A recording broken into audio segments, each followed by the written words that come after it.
মারো, কে কোথায় আছো? ওরে বাবা রে, ওরে মারে, মরে গেলাম গো, আমাকে ছেড়ে দাও। ধর ধর, চোরটাকে ধর, চোরটা পালিয়ে গেল, ধর ধর। মেরো না, আমাকে ছেড়ে দাও, আমি আর এখানে চুরি করতে আসবো না।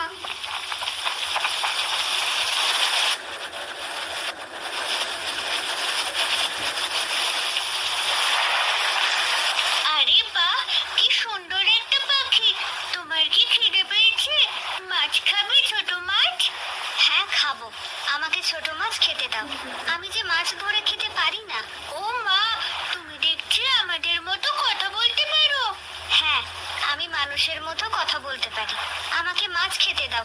বৃষ্টির ভিতরে আমি যে মাছ ধরতে পারি না।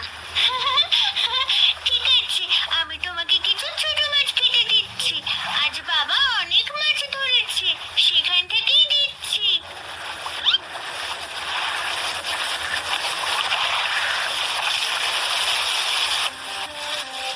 আজও চুরি করতে গিয়ে ধরা পড়ে গেলাম। এবার আমি কি নিয়ে বাড়ি ফিরবো? বাড়িতে ছেলেটা যে না খেয়ে আছে, এই বৃষ্টির ভেতর এখন আমি কোথায় যাবো? আরে ও জগাই কাকা, তুমি এই বৃষ্টির ভিতরে গাছতলায় বসে কাঁদছো কেন? তোমার কি হয়েছে?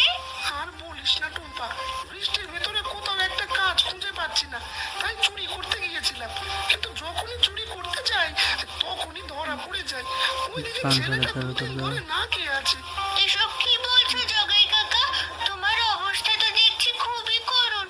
শোনো, তোমাকে আমি একটা মাছ দিচ্ছি, এটা নিয়ে আজকের মতো রান্না করে খাও।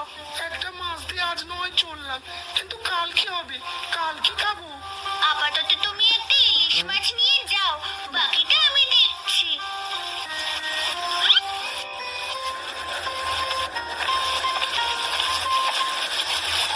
ওগো, আজ বাজার থেকে ইলিশ মাছ নিয়ে এসো। এই বৃষ্টির ভেতরে হঠাৎ ইলিশ মাছ খেতে ইচ্ছে করছে। ইলিশ মাছ না হয় আনবো গিন্নি, কিন্তু ইলিশ মাছ রান্না করবে কি দিয়ে? তুমি আগে ইলিশ নিয়ে এসো, এরপর না হয় বেগুন দিয়ে পাতলা ঝোল করব। তবে শোনো, তোমার দাদার থেকে কিন্তু ইলিশ কিনবে না। না না গিন্নি, সেই নিয়ে তুমি ভেবো না, দাদার থেকে আমি একটা ইলিশও কিনবো না। হ্যাঁ গো, এবার তাহলে যাও, জোরে ঝড় আসার আগে ইলিশ মাছ নিয়ে এসো। আজ পেট ভরে ইলিশ মাছ খাবো। সে না হয় খাবে গিন্নি, আগে বাজারে গিয়ে দেখে ইলিশ পাই কিনা। আজ বৃষ্টির ভেতরে নিশ্চয় সব ইলিশ বিক্রি হয়ে গেছে। অত কথা বুঝি না বাপু, আজ ইলিশ না আনলে তোমাকে না খাইয়ে রাখবো। কোনো রান্না আজ এই বাড়িতে চলবে না, এই বলে দিলাম।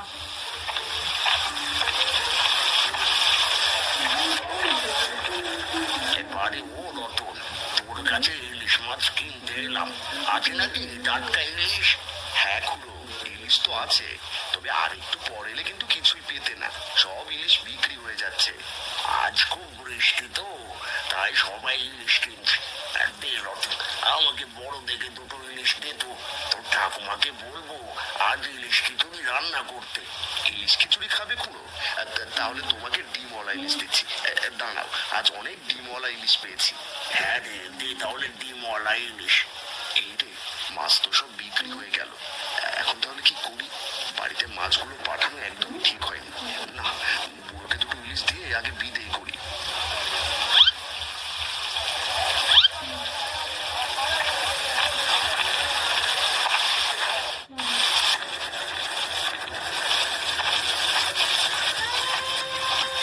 মা, ও মা, মাছ নিয়ে এসেছি, জলদি করে বাইরে এসো।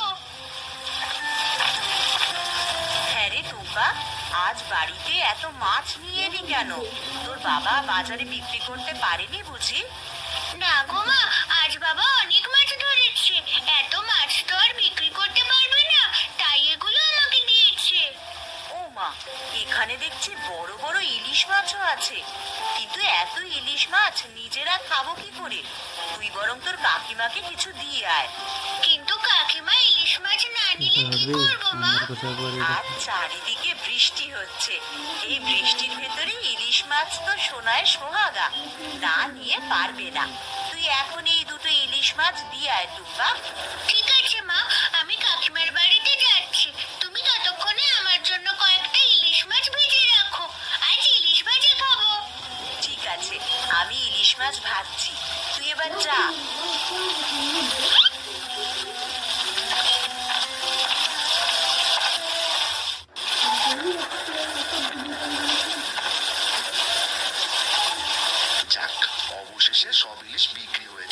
এবার নিশ্চিন্তে বাড়িতে চলে যাই। আরে আরে আজ হলোটা কি? বাজারে তো দেখছি একটা ইলিশও নেই। বলি সব ইলিশ গেল কোথায়? এ অবেলায় বাজারে আসলে ইলিশ পাবি না কি? আজ সব ইলিশ বৃষ্টির জন্য তাড়াতাড়ি বিক্রি হয়ে গেছে। তোর ইলিশ মাছ লাগলে আমাদের বাড়িতে চল ছোট। না না, তোমার ওই ভিক্ষে দেওয়া ইলিশ আমি নেবো না। দরকার হলে চড়া দামে ইলিশ কিনে খাবো, তবুও তোমার থেকে ইলিশ নিয়ে খাবো না। সব ইলিশ মাছ তো একই রকমের হয় ছোট, এতে আমার আর অন্যের কি আছে? সে তুমি যাই বলো না কেন, তোমার ওই ইলিশ আমি নিবো না। দরকার হলে আজ না খেয়ে থাকবো। না, ছোট ভাইকে এখনো ছোটই রয়ে গেল, বড় আর হলো না। যাই, এবার জলদি বাড়ি ফিরি, যে কোনো সময় আবার ঝড় আসতে পারে।